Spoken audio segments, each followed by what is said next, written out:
നമസ്തേ. എല്ലാ മാസവും ജന്മനക്ഷത്ര ദിവസം ഭഗവാന്റെ ഈ നാമങ്ങൾ ജപിച്ചാൽ സകല ദുരിതങ്ങളും മാറ്റാവുന്നതാണ്.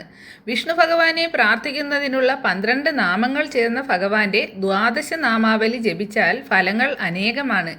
ഓരോ മാസവും ജന്മനക്ഷത്ര ദിവസം വിഷ്ണു ദ്വാദശ നാമ മന്ത്രങ്ങൾ ചൊല്ലി ഭഗവാനെ ആരാധിക്കുന്നത് ഐശ്വര്യവും ഭാഗ്യാനുഭവങ്ങളും തരുന്നു. മാത്രമല്ല എല്ലാ ഗ്രഹദോഷ ശാന്തിക്കും രോഗദുരിത ശാന്തിക്കും ഉത്തമമാണ്. ഓം നമോ ഭഗവതേ വാസുദേവായ എന്ന ദ്വാദശാക്ഷരി മന്ത്രം ജപിച്ച ശേഷമാണ് വിഷ്ണു ദ്വാദശ നാമങ്ങൾ ജപിക്കേണ്ടത്. 108 തവണ ജപിക്കുന്നതാണ് ഉത്തമം. അതിന് സാധിക്കില്ല എങ്കിൽ രാവിലെയും വൈകിട്ടും 12 തവണയെങ്കിലും ജപിക്കുക.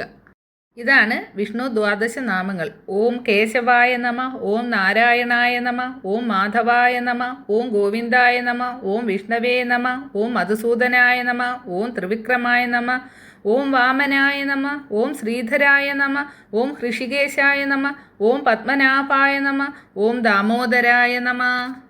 അപ്പോൾ ദുഃഖങ്ങളും ദുരിതങ്ങളും ഒക്കെ ഇല്ലാത്ത ആരും തന്നെ ഈ ഭൂമിയിലില്ല. എല്ലാവരും എല്ലാ മാസവും വരുന്ന ജന്മനക്ഷത്ര ദിവസം ഭഗവാന്റെ ഈ നാമങ്ങൾ ജപിക്കുക, ഭക്തിപൂർവ്വം ജപിക്കുക. ഭഗവാന്റെ അനുഗ്രഹം എല്ലാവർക്കും ഉണ്ടാകും.